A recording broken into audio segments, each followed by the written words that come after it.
All right.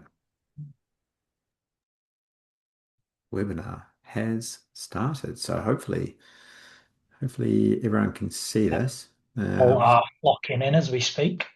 locking in. Yeah, locking in. Hopefully we'll give people a few seconds to join, and then we will jump straight into it. We've got a busy agenda today, so you're gonna have to keep me on track there. So Yeah. No, well, I've got the agenda open from Amy, so I will do exactly that. crack the whip. Excellent. That's what we like to hear. Should we jump into it? I think first of all, I know we've got the agenda, but we'll come back to that in a second because it's really important that people know who we are, isn't it? So, hey everyone, my name's Rich. I'm one of the co-founders of Socket, and yeah, spend a lot of time thinking about how we build really great tools and features and systems for you all to enjoy.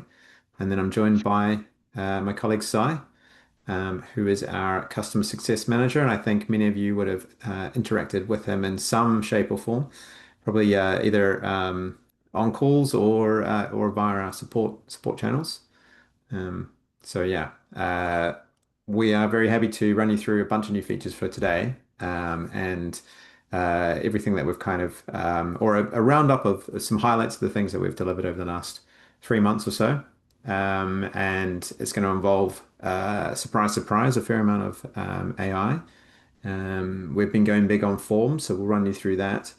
We've also built out a lot of really cool controls around proposals and billing, and also things to help you set up your pricing. Um, I'll give you a bit of a rundown on some integrations that we've been extending or that have gone live recently. We've done a big revamp of our Socket Engage template library, which I'll explain. And we've also got a few tools popping up that have been designed to help you manage things in bulk. So, I think, a couple of quick kind of admin things. We are recording this, so if you do need to jump off or you've got a colleague that couldn't join, then we will be sending you the link to the recording once we've got it uploaded and it's ready to share. And we will, Sai is floating about and he'll try and sort of field questions as we go if he can. But also we may save some of the deeper discussion ones towards the end. We'll have a bit of time for Q&A as long as Sai keeps me on track. So Yeah, let's see how we on get it. on. Okay, cool. So we've done that, but just another quick sort of sidebar. We are diving straight into various different parts of Socket. So if you are very new to Socket, this might be a little disorientating for you. We'll dive around a bit and we'll do some deep diving into some specific new features. So if you are looking for a bit more of like a general overview, there's a few links floating around online. There's some YouTube videos. But you can also book yourself in to get a bit of an onboarding or a demo session with Sai. So if you head to our website, there is a calendar booking system there for that as well, if that's what you're interested I'll in. pop the link in the chat just now. Excellent. But in a general sense, we're all about client engagement all the way through from first kind of contact with the prospect, through proposals, engagement letters, billing, onboarding, and all the way round background to renewals and helping you kind of stay profitable. So if we take a look at what's new, there's been a crazy amount of new features that we've delivered over the last few months. Over 40 releases, and yeah, a whole lot of things on here that we will be diving into today. So, um, I think what we've got is we'll just dive into the good stuff and start showing you some of the AI features that we've got in place now. I'm sure you'll be interested to see how they work if you haven't had a play with them yet. We've got an AI proposal generator. It can handle both kind of new prospects and also renewal conversations. The general design has been focused around the idea of you having kind of discovery calls with your clients or prospects and capturing that, and we can take that kind of raw transcript data and do really cool things with it. We've also got an AI form generator to help you quickly generate forms if you're looking to get started with that. And we've also now got, you've always been able to use AI to help you generate descriptions for new services and your pricing. But you can now do that in bulk, which actually has made Sai very happy when he's helping people get on board with brand new pricing menus. Certainly So not. Just save a lot of clicks and a lot of time. that's right. That's right. Um, and one that's a little too early to show you today, but we are also working on a AI pricing agent that will it's going to do some cool things in terms of helping you build out new pricing menus, but also guide you in creating new services or modifying existing services as well. So some cool things coming in the future as well. So we'll jump in, we'll give you a bit of a demo of a kind of a transcript through to draft proposal. Yeah, that's what I will do now. So I will just jump out of this and we'll head over here. So from the proposals page, which you'll probably be very familiar with, there's now a generate with AI button here. And when you come into here, this is essentially like all of your sort of AI proposal runs. So sort of history essentially of transcripts that you fed in. So if you want to start a new one, I'm going to click new here. And then you've got a few options just to sort of help guide the AI in terms of what you're expecting to get out of it. So whether it's a new prospect or an existing client. If you do have an existing client, then you can actually select from your existing client list already, just to really kind of make sure that it nails it. I'll let AI decide because I'm going to drop in a new prospect coming in. So it's going to have a search for existing clients, but it won't find it. And so if I bring this one in here, um, so this one, obviously, I've just got essentially a transcript of a video call with a new business, and so I'm going to kick that off. And you can add in additional notes or extra sort of pieces that maybe weren't in the discovery call itself. That will also give the AI more context. And then there's some settings around whether you want it to kind of dip in and use your pricing templates and design templates when it's building out the draft proposal as well. So if I hit Start Agent, it's going to kick off. This can take sort of around a couple of minutes typically. It depends how big the discovery file is and how many services are involved and things like that.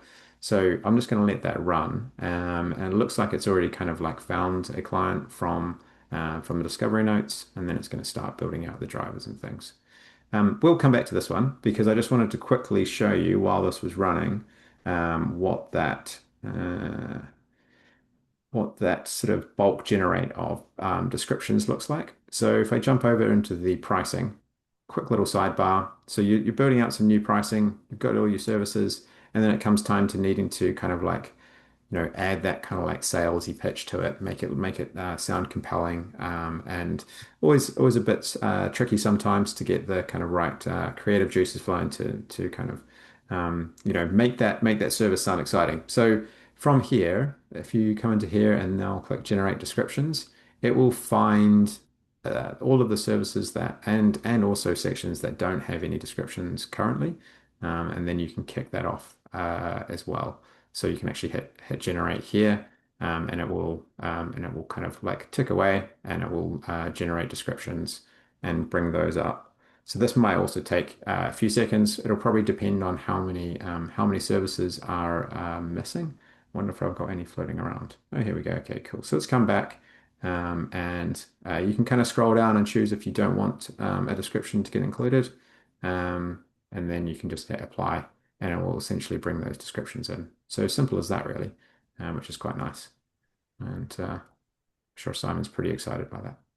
Yeah, I think it's been a particularly useful one, particularly for our new clients coming on board with Socket. If you're switching from other providers, and these descriptions are not necessarily brought in, so it's been really powerful in that sense.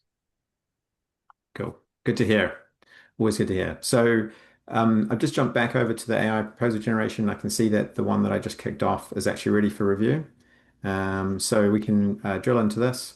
And if I just jump back to the run really quickly, you can kind of see this kind of history. It actually completed pretty quickly this time around, so 53 seconds to run through.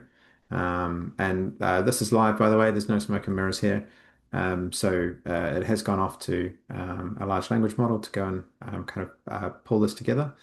And you can see that it's kind of pulled up that it's actually missing a little bit of information that we're going to need to provide. So we need an email address. So I'll just put a dummy one in there.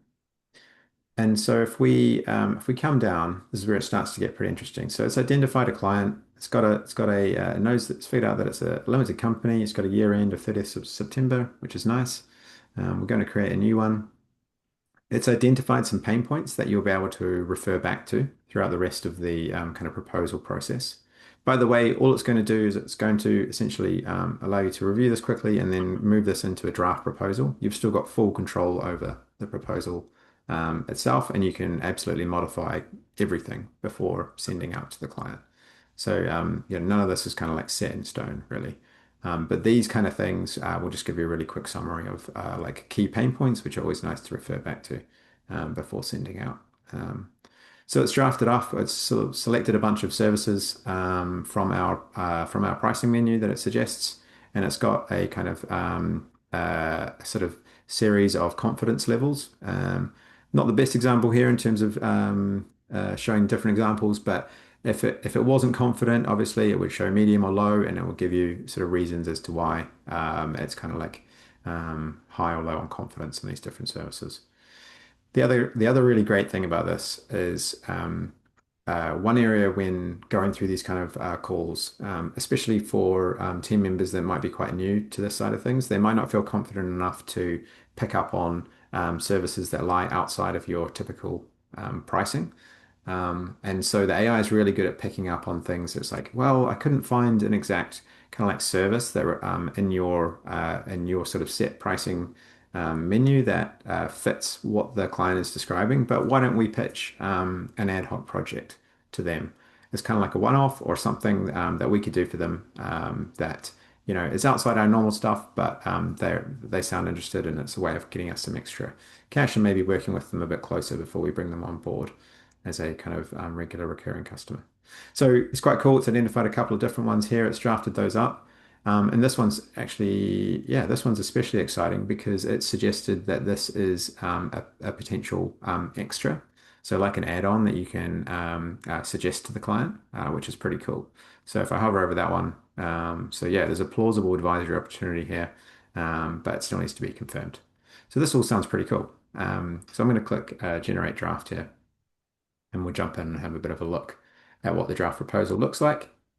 So you'll be pretty familiar with this part from now on. So we're now going through the proposal wizard and sort of drafting up the proposal. But the great thing is that most of a lot of the hard work's already been done by the AI and by the socket system, which is great.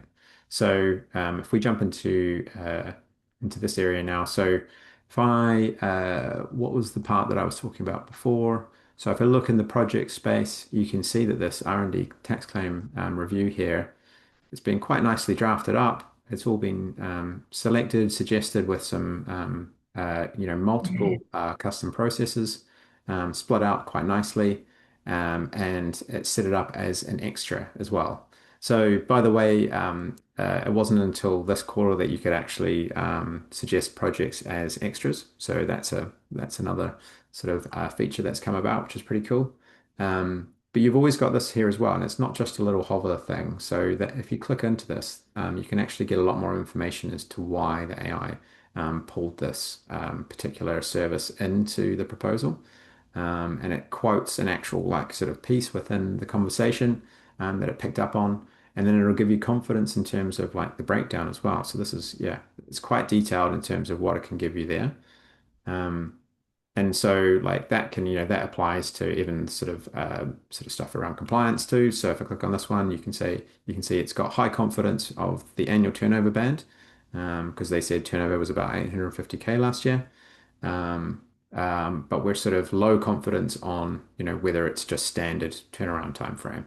So it's just gone with the default first option there. So it kind of points out areas that you can review quite quickly and make tweaks if needed. Well, I guess sort of not quite last piece, but in here you've also got on the sidebar you've got this AI plan which you can always jump up to. So you doesn't matter what step of the proposal you're on, you'll get this really nice breakdown of everything it kind of like captured from the transcript.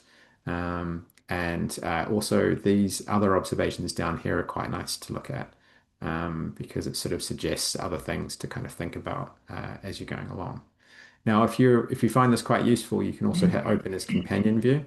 And so that will actually open it in a separate tab. So you've always got that open.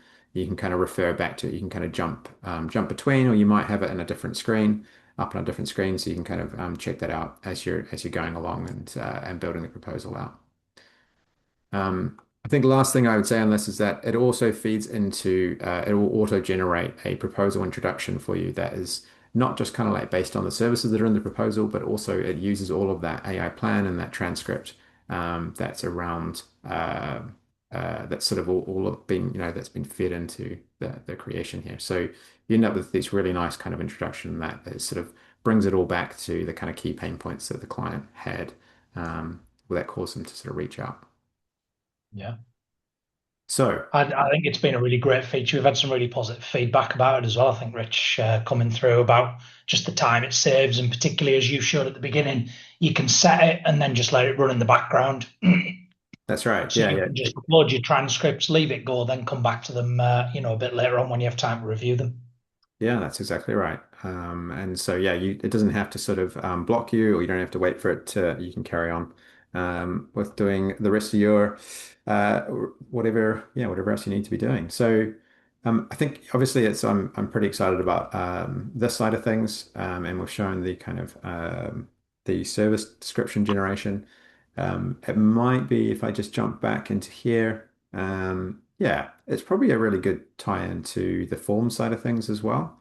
Yeah, So, just quickly on the form side, so we've gone pretty deep on forms, and we've actually got quite an exciting roadmap in terms of things we want to keep building out around forms as well. But I think it's been quite exciting for us as a team to jump on this and see it coming together because it actually starts to tie in different parts of Socket and different modules into a really nice kind of workflow. That makes a lot of sense. And so that's what I'm just going to try and sort of just run you through in terms of the form builder, but also just the general workflow.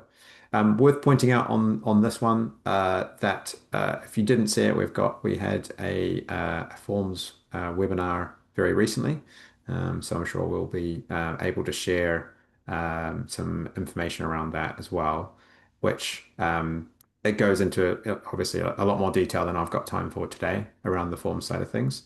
So definitely worth checking that out if you're really interested, or obviously just jump in and have a play. Um, but jump in and yeah. I have a would just play. say give us a shout in the chat or drop us a message in support, and we can share that webinar with you if you Yeah, missed it yesterday and you're interested to go into deep detail. brilliant, brilliant. So what I will do is I'll jump into the form side of things now. Um, And so over on the sidebar, we've got a new area called Forms. It's currently in beta, so it's free for everyone to give a try for. Hopefully someone on the team is floating around that can give me the actual date, but we are looking to essentially turn this into a paid for module in the next couple of weeks. So we'll confirm on that exact date. But for now, it's free. So jump in, make the most of it, have a big play around. And yeah, I think you'll find it really useful. So a couple of different forms that I've got going on here. First of all, actually, just quickly, let me show you this because it's super cool. So in the we've got an AI form generator, of course, and from here you can actually you've got a couple of quick kind of like starting points. If you do like, oh, I just want to spin up a form and I'm not quite sure what it sort of looks like, maybe I'll go for a self-assessment checklist. Or you've got an existing form that you're already sort of paying, sort of a separate tool, and you've got that all kind of like wired in via Zapier or something. Um, if you've got something like that, then if you can get that form out in some way, take some screenshots, extract it to a PDF or something like that, you can also upload that here. And our AI will actually kind of like transform that into a socket form for you as well. So if you're looking to get started, it's super quick. I'm just going to click generate form, and it's all I've given it is like literally a kind of one sentence. And it generally speaking, it does a really good job of kind of coming up with a pretty nice form. We've got quite a lot of fields available now at the moment, so including quite a lot that are kind of like accounting specific, and it generated like sort of around collecting tax information and that kind of thing. So and they a lot of those have like validation around it. For example, like we check that the VAT number makes sense. We check that the UTR makes sense. So these are the kind of things that you wouldn't necessarily get from a more of a generic kind of form tool. But you can see that the wizard here is kind of built out a bit of a self-assessment form pretty quickly.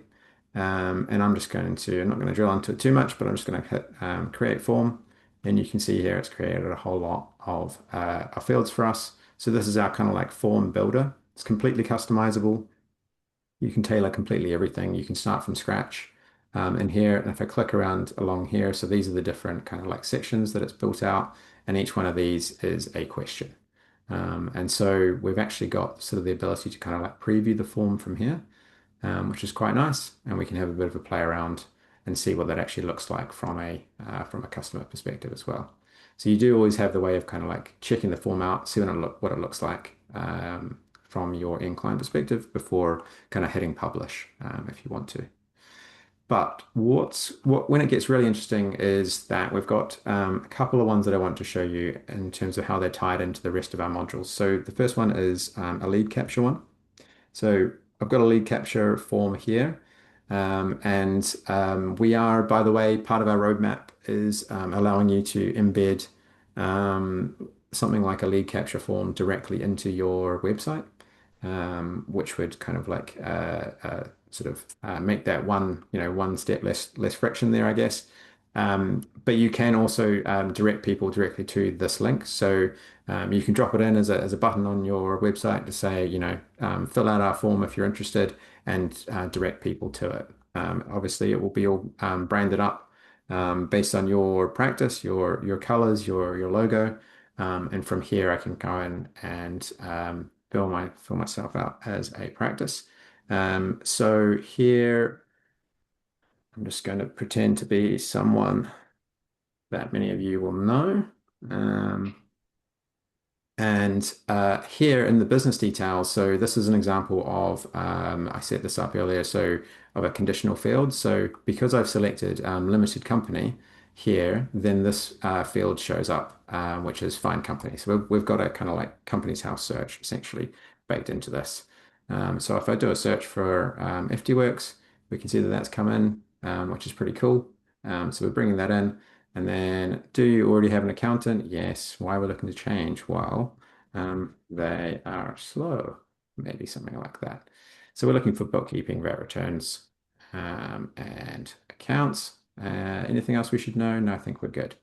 So that's me as a prospect. I've come in, I've had a really nice time filling out that form. It was nice and simple. And the cool thing from you as a firm and your perspective is that because I've set this up, I've linked it to my leads module. If I jump across into leads now, we should see that Jonathan has come in as a lead, which is quite exciting.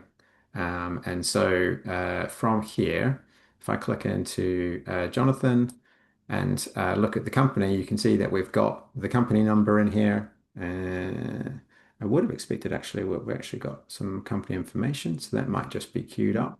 Let me just do a refresh. Hmm.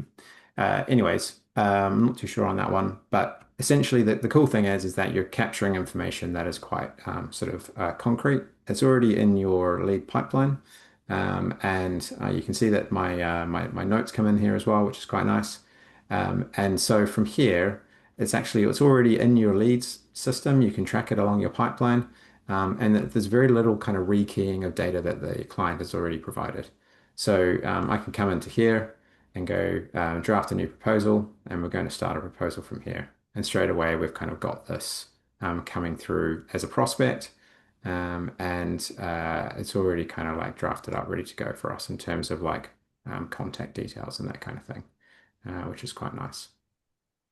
So that's sort of part one of the kind of workflow starting to come together. So prospect capture form feeds into leads. Lead go through the pipeline, automatically gets turned into a proposal, super quick and easy. That's very nice. And then we get through to sending this out. So I'm going to share via a link. And in this one, because I've set up another form for onboarding, and I've pointed it to prompt for that when a proposal is approved. If I log out of here, just going to log out, and so I'm now Jonathan coming in, and I'm heading through into my reviewing my proposal that I've been sent. All looks great. I'm very happy with it. So oh, I didn't actually link in an engagement letter in here, but also there's a couple of extra things. I might come back to this, but basically we now also have the ability to prompt and receive acceptance around receiving marketing material. And you can select different channels in terms of which ones people can opt in or out of. So it's quite cool in that sense as well. Um, so once I sign, this is the bit that I wanted to show you. So from here, we've actually got this complete your onboarding form here. And so I'm now going through and I'm actually going to start filling out another form, which has just been tied into me going through and accepting my proposal. So it's all kind of like starting to come together, I guess. And this isn't the best example because we've got personal details in here which aren't included. I should have thought about which form we wanted to hook up, but you kind of get the point, right? It all sort of starts to tie in really nicely together. And you This can. would be a good jump over to the AML as well that we've is on your list of agenda as well. Yeah, exactly. So one of the things that Simon's just pointed out, and we might be able to jump forward into here. So I will just bring this up a bit more. And as you're going through and doing that onboarding process and thinking about forms and how you kind of cut down on the kind of amount of sort of manual interaction that's required between kind of like proposal signed and clients being properly kind of provisioned and onboarded in your systems. One of those is around AML and ID checks. So we've worked quite closely with the Xama team. There's a really nice integration in place now which can actually kind of you can hook up Socket and Xama, and you can also hook it into the forms side of things, so that it will actually know whether the person that's signing and any kind of like other related parties have actually done ID checks within the Xama system. It will query that in real time. It will give them live status updates on it, and it will link them straight through to actually kind of hook that up as well. So again, I think we've done another kind of deep dive webinar around that. That's a whole kind of like hours worth of demo there, really, in terms of like the Xama side of things. But it is really cool, and yeah, it all starts to tie in very nicely. So in terms of integrations, I guess quick update around all of these. So quite excited that we've got Xenon Connect now hooked up as well. It brings in health scores, turnover volumes, metrics around transaction volumes, things like that. That basically feeds into Price Monitor and also your sort of pricing and proposals and services. So a little just like the same in the same way that the Dext Precision kind of integration works.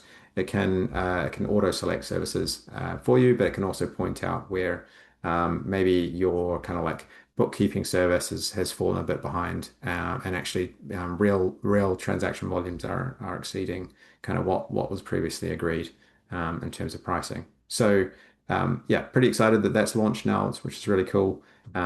We've expanded out the Dext integration as well. So that's also been brought into price monitoring. I'll give you a little rundown actually in terms of where that is. And you've also got a bit more flexibility around how you kind of how it works out averages and the ability to sync on demand. Um, QuickBooks is now publicly available, which is pretty cool. And pretty exciting that we've also got an integration with Sodium now. So for those of you that are getting started with Sodium as a practice management tool, you can now hook that up to Socket, which is really nice. And so you've got that nice kind of like link between with clients and contacts and proposals there. I guess lastly, like a couple of things. So ad with the AdFin side of things, we have made some improvements to the redirect flow. So that was sort of the way that that customers were directed from the proposal as they were signing the proposal and back again. That's now a bit more solid, and we'll also let you know if we ever lose the AdFin connection. We'll shout that pretty loudly so you can go and hook that back up to make sure that everything keeps running smoothly. Um, and on the Zapier side of things, so we've just we've extended that out essentially, and there's a whole bunch more kind of fields available, and also more webhooks in terms of more sort of points in the kind of like proposal life cycle. So yeah, a whole lot of things there from an integrations perspective. Have I missed anything there, Simon? So I'm just trying to figure out No, whether. I think that sort of covered ticked that one off there. Yeah, nice. Okay. So if I was to go back, here we go. So I was running through forms. It actually says it there, available for free until 13th of July. All right. Yeah. That's handy, isn't it? Just Um, obviously conscious of time. I think if anybody wants to go through forms in more detail, I know Amy's just shared the webinar recording so people can jump on that. Excellent. Okay. So, a few things to run you through here. So these are kind of in the kind of core of your workflow. So I'll make sure I point them out. We've got weekly billing, per line alignment fees, billing cadence, marketing consent. I kind of touched on really briefly, T's and C's, and projects as extras. I have already covered off. But I'll show you these other bits really quick. So if I jump back out and back over to our proposal, so if I'm going to need to log back in really quick, and let's look at the proposal for Jonathan. That one's now one, of course it is. Maybe if I go, let's look at drafts. Okay, and so widgets world. Here, I wanted to show you was, yes, cool. So we've got some alignment fees in here as well, so that's nice. Or I may have chosen a broken one. Okay, 1 second, please, team. I might just start a uh, new proposal to show you this. Okay, and we're going to turn alignment fees on 31st of March. Okay, great. So, firstly, I guess for those of you that need to do billing on a weekly basis, this is now available. And so, if we've got default things set to monthly, for example, but you need to override that, or you can actually set it as the default for a particular service as well. You can now choose weekly as an option. So that's a new option in here. And you can see that it automatically kind of like calculates that based on kind of like monthly, bringing it up to annual, and then divided by 52. So yeah, it's quite clever in terms of how it figures that out to kind of reprice that service for you. And yeah, get that sorted out. So you do have weekly as an option. It's worth pointing out that that isn't actually sort of available as a kind of like automated billing cadence from a socket billing run perspective, obviously. Which yeah, obviously that's only like on a monthly basis or quarterly or annual. So that one is essentially you're on your own from a billing perspective, but it is there in terms of putting it forward as a kind of like this is how we bill for this one. Um, so the other thing, if I just jump down to something that makes sense from a alignment fees perspective. So we've got alignment fees on in here. So when I select this, it should automatically bring an alignment fee in, and we can jump in and we can see that that's in there. But actually, there might be in some cases where you are building out a bunch of services that are in scope for alignment fees, but you actually want to take one of those off or exclude them. Maybe you've got an arrangement with the client, so you've now got this under more actions, you've now got exclude alignment fee, which will essentially drop it out of the proposal for you, which is really handy.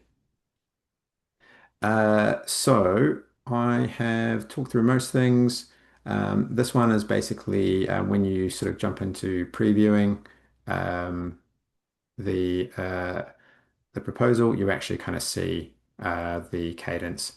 So that's just a little improvement because I think some clients were getting confused, especially if there's a mixture of kind of like monthly, quarterly, annual sort of services dotted throughout here. Prices can be a little confusing. So yeah, that's just a little extra helper, which will hopefully help things along. The marketing consent we've kind of covered off. T's and C's I'd like to show you actually. So this is an option for you if you wish to allow your clients to kind of like jump back through the different kind of like version history of your terms and conditions. If I jump into here and go to terms and conditions here. Then from here, there's this new option like show the version history to clients on the public page. So you can opt into to showing that. You can see that I have a essentially a version 2 here of my T's and C's. And I've got a kind of like version history that I can see, and I can choose to hide particular versions as well. So it could be that you've done a lot of edits in quick succession, but you want to keep things nice and clean from your client's perspective. So you might just have version 1 and version 2. It's completely up to you there as well. But if I click on the T's and C's, so this is the kind of like client-facing T's and C's side of things, and you can see that I've got that version history down here as well. So they can jump to the version that they are used to kind of seeing.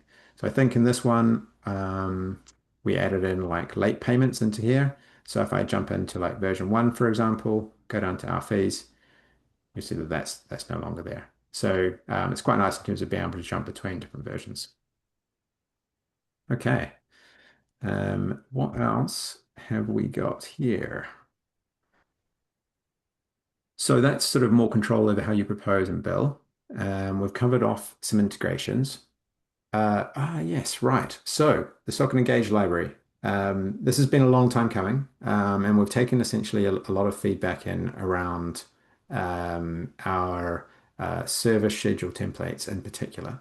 And to give you some kind of background around some of the like this kind of new version that we've brought out. So two pieces of feedback we had. One was that each service schedule was essentially designed to be a standalone agreement. When there were a lot of service schedules kind of bundled within the engagement letter, that could result in quite a fair amount of repetition, or at least perceived repetition, and make those engagement letters quite long. So we've set out to try and reduce that and bring more of that kind of like sort of standard stuff into the umbrella engagement letter itself. The second aspect was that there is our service schedule templates were originally quite broad, so they covered off quite like a broad set of services or an area of an accounting firm's business. And some people had almost like a different mental model in terms of how they wanted to map that to their services. So they might have gone quite granular in terms of their services, and instead of having a bookkeeping service, you might have a reconciling your bank accounts and sending your sales invoices, or quite sort of like different sort of more granular um, examples. And then they were kind of struggling to match that up to the different service schedule templates. So what we've done is we've added a whole lot more engagement letter templates in, but they're also in the kind of like version 2 world. They're a lot more succinct as well around service schedules. So I'll just show you what that looks like really quickly. We jump into here and go to uh, service schedules. And if I go new from here, I can choose Socket Engage. By the way, this is all kind of like socket engage type stuff. So if you don't have the socket engage module, then do not worry about it. But it's worth checking out. So from here, you can see that we've got one called bookkeeping, and so that's got a new tag called broad scope, which sort of explains what I've just kind of been through essentially in terms of it's a broader one that's designed to cover a lot more. But then we've also got more fine-grained service schedules that you can bring in, like bank and cash, nominal ledger, purchase ledger, sales ledger. And so that will allow you to kind of bring those four service schedules in and then map them individually to your services and your prices more specifically. So yeah, that's it's worth checking that out. And we've also got a few things that have been asked for quite a lot, like CIS, for example, in here now, which is really cool. Um, so yeah, definitely check that out. Uh, have I covered that off all right, Si? Did that sort of make sense? Yeah, no, I think that sort of gives us a good overview. Just to touch on a question there in the chat, is there an AI way of redoing my whole price and structure and service schedules? Not yet. That is one that Rich mentioned with the pricing is coming soon. It's something we're working on currently. Yes, absolutely.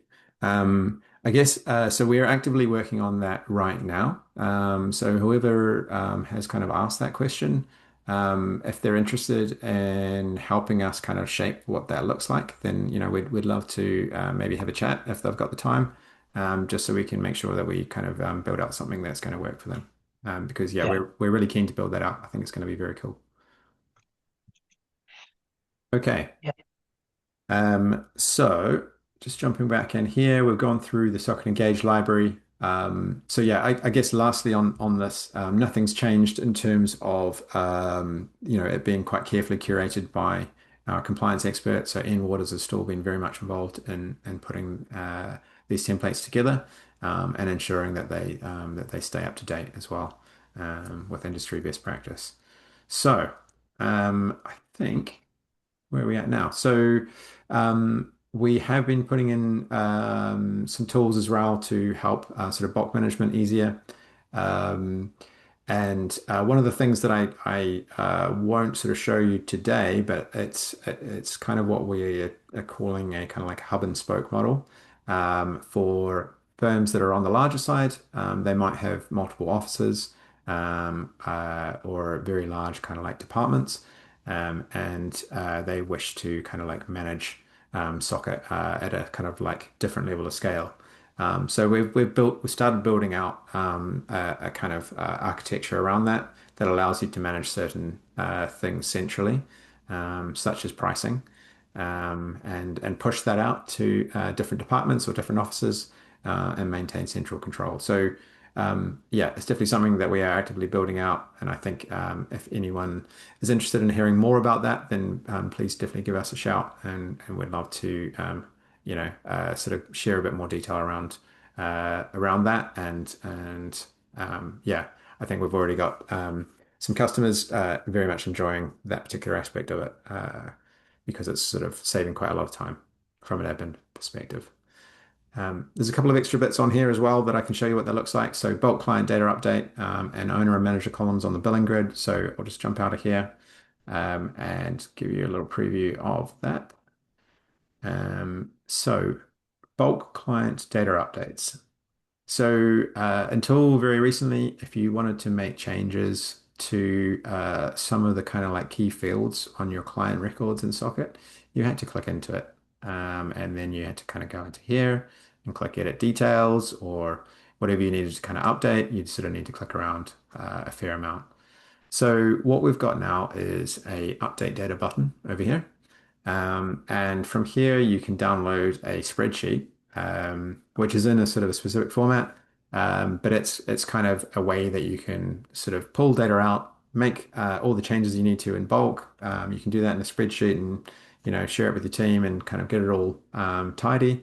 And then you can re-upload that back into Socket to make those changes. So just to show you what that next step looks like. You've got some sort of you've got some information around what each of the fields are, so you can see we can change entity types, registration numbers, owners and managers, and financial year end from here. So It will also kind of give you a review step. It won't just kind of like blanket sort of do the update. You can kind of check it first. So if I click upload, it will kind of sort of give you a bit of a summary. So if I look here, we can say, look, there's been a few rows that have been skipped because there was either no changes or I couldn't find a client. And these are all the updates that are currently planned across my different clients. So quite handy there, really, in terms of being able to quickly update clients in bulk. The other piece that I wanted to show you was owner and manager. So really quickly, if we jump into the billing, um, if you are big users of the kind of client owner and client manager side of things within Socket, these are now available as columns within the billing plan grid. So you can click on the menu, click on Manage Columns, and then click on Client Owner and Client Manager, and they will come into here. So you can kind of see them in use as well. And so it looks like you're the owner of quite a few clients in my books here. I So do keep busy during the day, don't I? So yeah, definitely, definitely. It's impressive, actually. Cool. So yeah, hopefully that's useful. And so I'm just going to jump back into slides here and cool. Moving on to roadmap. How are we doing for time? Yeah, I think this is actually working out pretty well. So yeah, um, couple of things from a roadmap perspective that we're quite excited about. I think we've talked about the AI pricing a little bit. Um, and yeah, it's shaping up really nicely. We're now at the point where the kind of AI models we're working with are super powerful. So I think you're going to see a lot more helpers in there that just really help you kind of and kind of guide you and yeah, you can get new pricing spun up really quickly. Sai's actually been testing it out for us, and I think he's had quite a good time already. So yeah. Um, it's quite exciting. I've shown you how you can kind of like copy and paste a sort of discovery transcript or some notes into the AI proposal generator. We've also been working with the team at Vinyl, who have jumped in, and yeah, more on that soon. But we're really keen to kind of like bring that link together so it's even more seamless. And you can just the two tools can kind of feed discovery notes in and build proposals pretty seamlessly, which is quite cool. Um, we've got a proposal report builder on the way, and I've seen a version of that already. It's looking really good. So yeah, I'm excited to really get that out to you as quickly as we can. But certainly, I think we've had a few questions coming in over the last few weeks around, can I see all clients that are using this particular service? Things like that are what we're sort of working on being able to show you super easily and nicely. Okay. So another area that we are revamping is the kind of the proposal approval experience for clients and your ability to customize that. So big design revamp and a lot more kind of customization available. And yeah, some of the designs I've seen are very cool. So there's going to be quite a lot you can do with that in terms of making that whole proposal experience for your clients and your prospects feel like your brand a lot more than there is in there today. And a few extra bits like being able to kind of put forward your team and yeah, and just kind of make it a bit more kind of like sales friendly. So that's coming soon as well. We've got a whole bunch more kind of like in-app AI agents that will do things for you. And a lot of that is kind of starting to build out some underlying things like tone of voice, for example. So being able to kind of read in from your website, or if you've got some brand guidelines, that kind of thing, we'll feed in and we'll sort of store that tone of voice aspect and make sure that things like that context are always floating around with our AI agents, so that when it's producing proposal introductions or service descriptions, it's always sort of putting it in your voice. I think lastly, a lot of the AI stuff that we're building, we're also behind the scenes, we're building it out so that it's accessible via MCP as well. So if you're starting to spend more time in the likes of Claude or ChatGPT, then that will be for you really because you'll be able to hook socket in directly into those, and then obviously get access to all the connectors that those kind of ecosystems have got going for you. So yeah, there's a lot more automation opportunities coming down the line, I think. Is there any kind of questions on the roadmap side of things before I just jump off that? I think the only one that popped up in the chat, and not so much a question, but more a suggestion, is it would be great to be able to export client information with service and email address to create email address lists. And I just wonder if that could fall into the proposal report builder we're looking at, where we can export client email address and the services they have. Yeah, I think that's really interesting. We've been putting a fair amount of thought into um, the marketing campaign aspect side of things and how people are going about going, okay, well, there's an upsell opportunity here with all of my clients who are using this particular service. Maybe we can suggest another new service to them, something like that. So yeah, we're definitely looking at ways that we can help um, make that really easy. And whether that's sort of using something that's in-house in Socket or an external tool, we're going to try and make that possible. So yeah, definitely, good shout on that one. Cool. Well, I think we're rolling into Q&A anyway. So yeah, keen to hear, Si, if there's anything else lined up that you've got for Uh, me. to be honest, I've been sort of jumping on board and answering the questions as we've been going. I think most of them have been answered. There was just um, yeah, features live. Yeah, everything is live. If there's anything you can't see from the things we've